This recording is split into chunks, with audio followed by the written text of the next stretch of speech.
감사합니다. 지난 영상들 어떻게 보셨나요?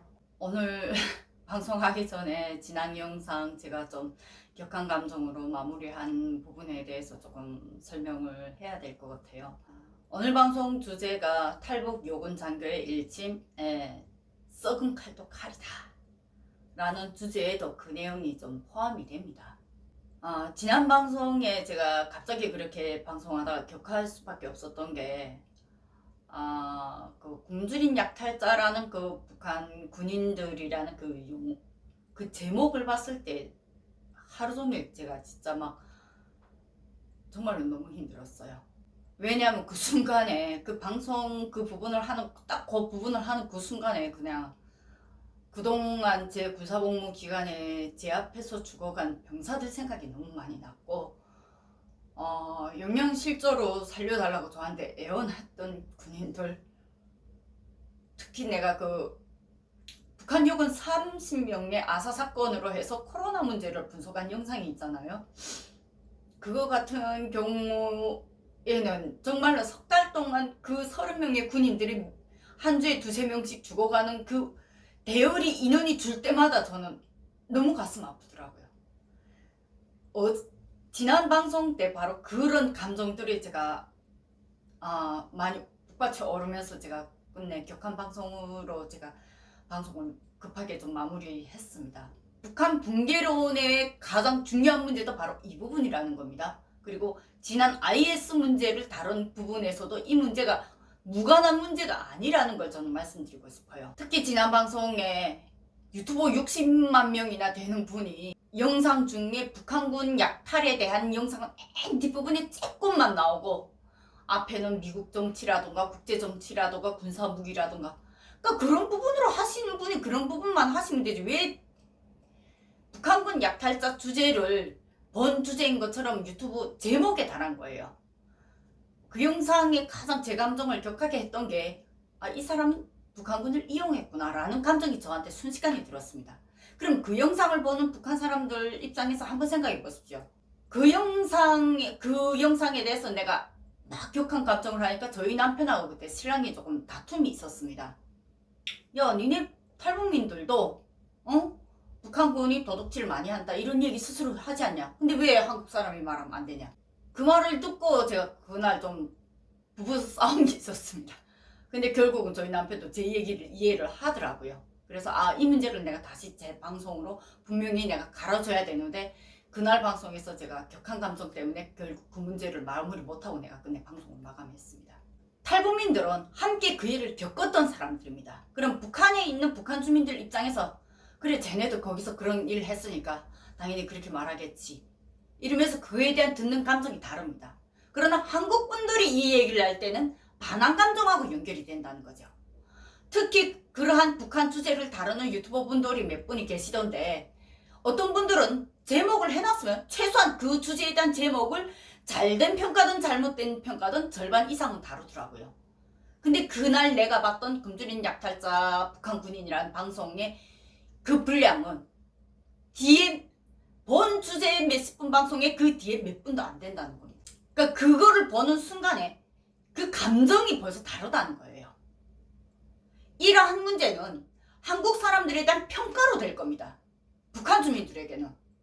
이것이 통일에 도움이 될까요? 이것이 안보에 도움이 될까요?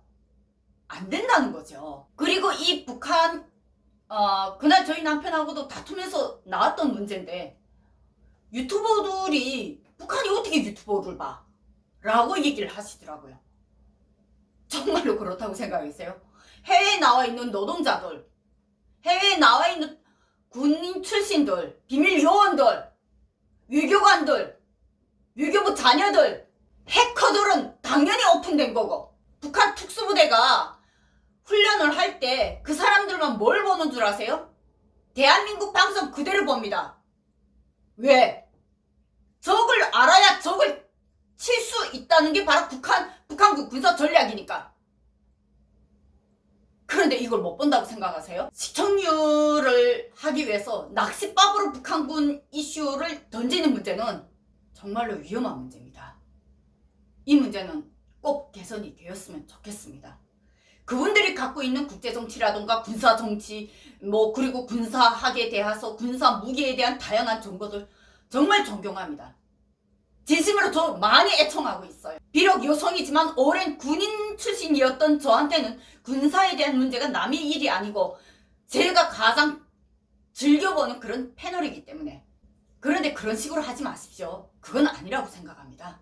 그거 아니래도 몇십만 조회를 이루잖아요. 그런데 왜 꼭 그렇게 방송하세요?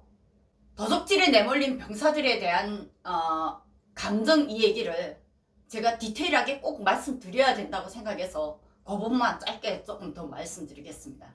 제가 군사복무한 기간이 왜 남들보다 특히 더 힘들었던 기간은 바로 북한이 고난의 행군을 겪었던 그 시기가 제가 군사복무했던 시기입니다. 그래서 저 역시도 영양실조, 열병시, 죽을 고비, 군에서의 쇼크만 제가 3번이 왔고 죽을 고비만 5번이 넘습니다. 뭐 사고 당한 것까지 다 말하려면 끝도 없어요. 거진 정확히 사고까지 다 합하면 12번인가 되더라고요. 병사들이 영양실조에 대한 두려움이 바로 그들을 도적질로 나가게 만듭니다. 그리고 도적질로 내몰린 병사들이 가장 고충이 뭔 줄 아세요? 그들이 북한 당에 대한, 북한 정부에 대한, 김부자에 대한 어떠한 충성심인 줄 아십니까?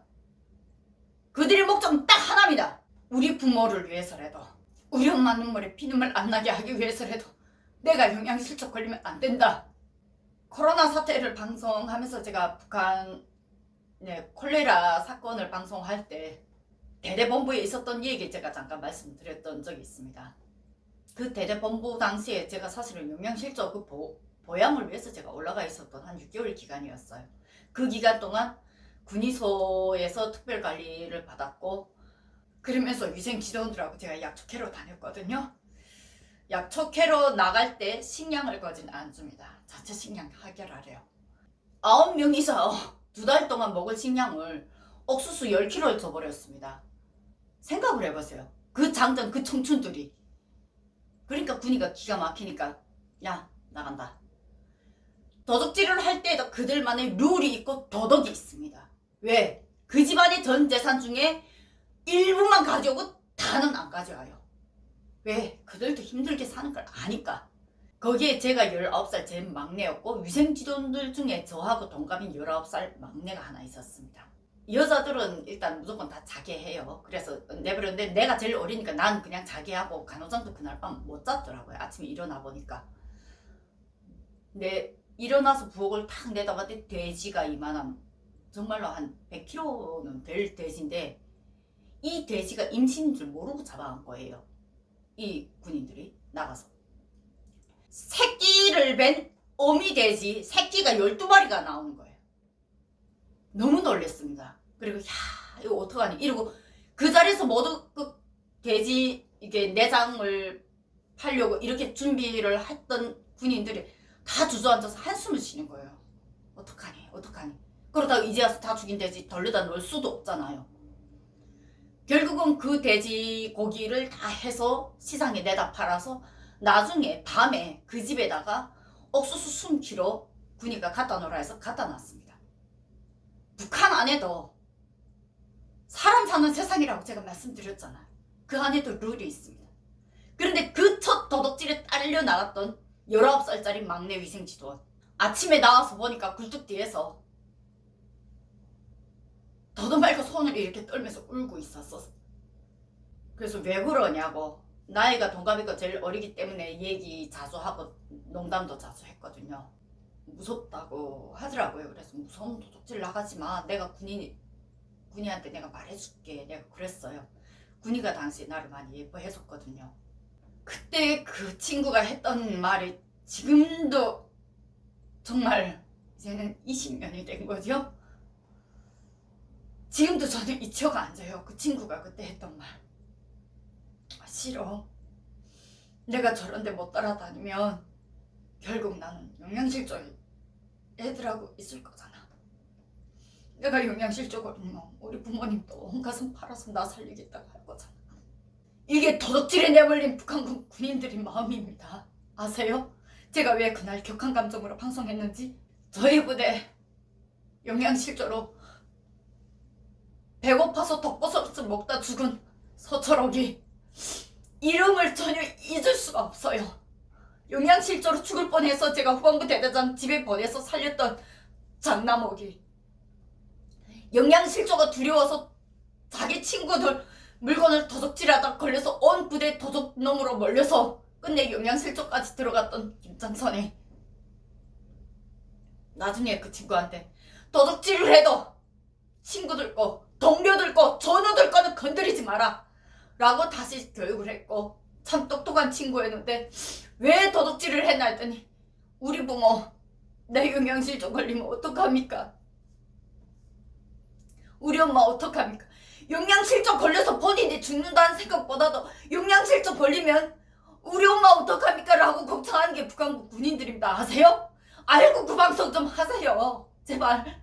북한 정부와 북한 주민을 꼭 갈라서 통일 정책을 할 때 반드시 이렇게 힘없이 살인 현장에 내몰린 군인들도 포함되어야 한다는 것이 저의 생각입니다. 그들이 강제로 북한판 IS에 끌려간 한이 있더라도 스스로의 선택은 분명히 아니었을 거라는 거죠. 아니면 이념의 문제에 갈등을 이겨내지 못해서 본인의 주관을 세우지 못해서 따라가는 사람들도 있을 것이고, 그래서 제가 IS의 유형을 구체적으로 설명을 해드렸던 겁니다.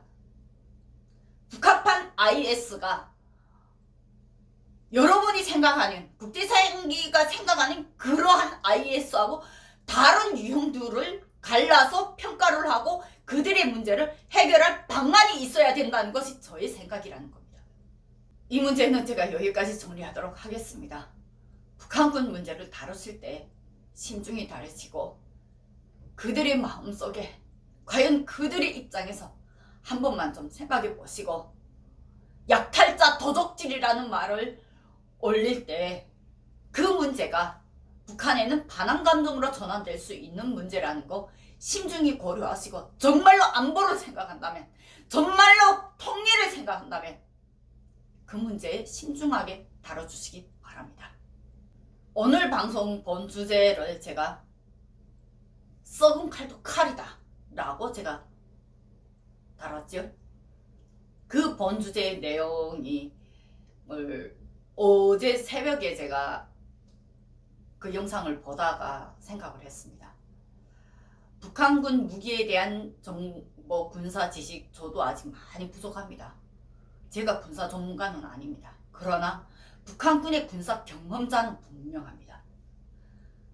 북한군의 재래식 무기를 과소평가하는 유튜버분들, 군사 전문가분들, 과연 이분들의 그 판단이 옳을까요? 저는 좀 개인적으로 아니라고 생각하거든요.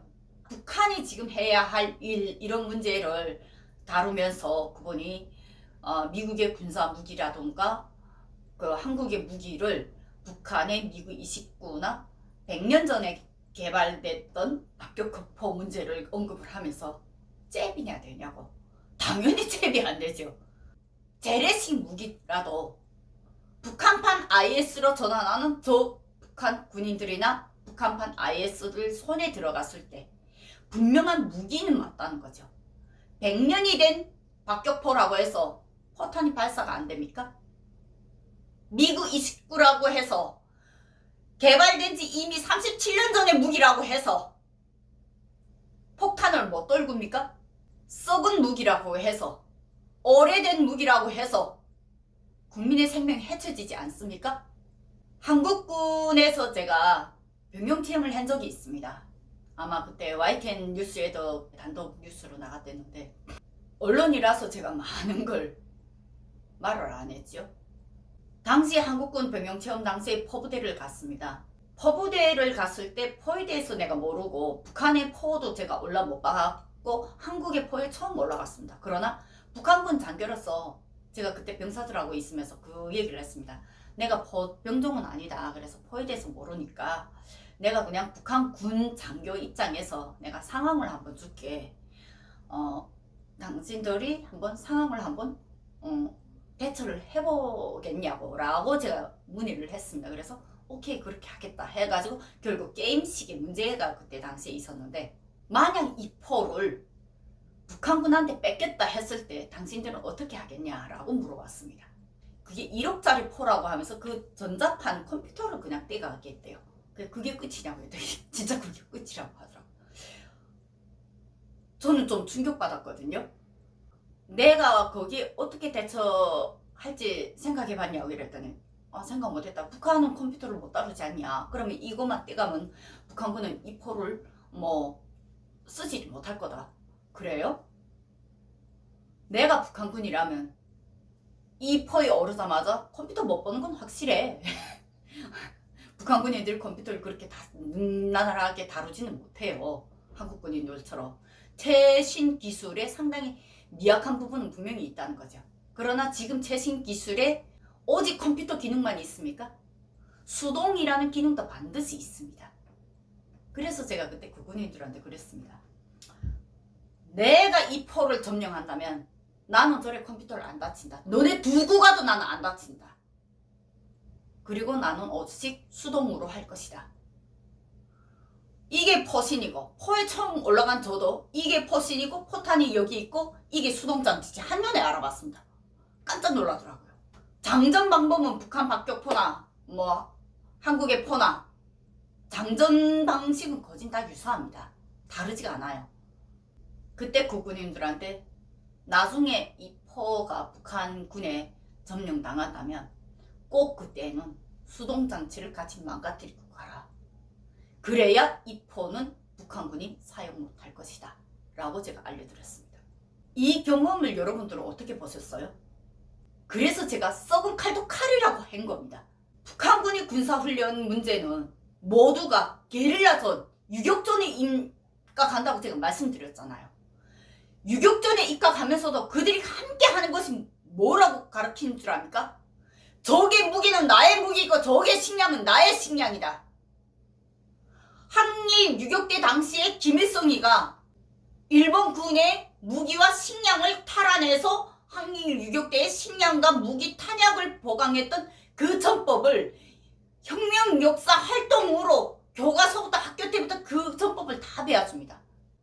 북한군이 이런 코로나 상황에서 계속 포도 쌓아올리고 뭣도 쌓아올리고 하잖아요. 그날 그분이 유튜브 방송 한 거 보니까 북한군이 최근에 쌓아올린 미사일은 유엔 군사기준법에 어긋나지 않는다라고 방송을 하시던데, 그런 무기라도 왜 쌓아올리는지 참 이해가 안 된다라고 그분이 말씀하시더라고요. 그런 무기라도 왜 훈련을 할까요? 그것은 외부에 보여주자는 어떠한 그것보다도 그 내부의 군인들이 각성이 흐트러지지 않게 훈련을 한번 하고 실전을 한번 한다 하면 그때는 긴장합니다. 조금 해이됐던 군인들도 그때는 반드시 긴장합니다. 군인이란 본분은 숨길 수가 없잖아요. 이러한 문제에서 그들이 노리는 게 뭘까요? 첫째, 내부의 긴장 고조로 군인들을 결집하자는 문제가 있고요. 둘째는 그런 박격 실전 훈련을 한 번씩 할 때마다 반항 감정에 대한 교육이 함께 들어가기 때문에 반항 감정 역시 다시 재교육되고 재각성이 된다는 겁니다. 이러한 것이 바로 북한군의 심리 전략이라는 겁니다. 북한군의 심리 전략은 대남 전략만 있는 게 아니라 군인들에 관련된 심리 전략도 있다는 겁니다. 북한군을 과대평가해서도 안 되지만 과소평가해서도 분명히 안 됩니다. 이러한 군사 전문가분들의 과소평가 발언은 한국 사회의 안보 의식을 무디게 해주는데도 큰 영향이 주지 않을까 저는 우려가 된다는 겁니다. 북한이 이런 무기가 있으면 우리는 이런 강력한 무기가 있고, 북한이 이러한 반환 정신이 있으면 우리는 이러한 튼튼한 안보 의식이 있다는 걸 오히려 보여줘야 되는데, 잽도 안 돼. 나온 지 100년도 더 된 무기야. 그런 무기 가지고 뭘 하겠어. 그런 무기도 포 쏘면 날아가요. 그 포탄이 맞으면 사람이 죽고요. 이러한 부분을 잊지 마시기 바랍니다. 통일이라는 문제를 제가 가장 무겁게 다룰 수 있고, 제가 통일이라는 얘기가 나올 때마다 저 얼굴에서 웃음이 사라져요. 왜? 그 문제를 너무나도 가볍게 보기 때문에 저는 그렇게 가볍게 보는 우리 인식이 너무나도 무서운 겁니다. 탈북여군 장교로서 제가 그동안 공식 석상에서 많이 발언을 차지했던 문제들이 상당히 오늘 방송에서 많이 제 속마음이 많이 들켰네요. 정권이 바뀌는 문제, 이런 문제에서 이런 발언을 자제해야 된다라고 경고하는 분들도 계십니다. 그러나 방송을 마치면서 제가 꼭 말씀드리고 싶은 문제, 정치와 정권과 상관없이 우리가 반드시 지켜야 할 문제는 안보라는 겁니다. 안보가 어떻게 정치에 휘둘릴 수가 있어요? 안보만큼은 국민이 어느 정당을 떠나서 이 나라를 지키는 안전의 문제가 아닌가요? 시청자분들의 많은 조언이 필요하고 저의 이런 독단 발언이 어떻게 들리실지는 모르겠지만 저의 분명한 입장은 썩은 칼도 칼이라는 겁니다.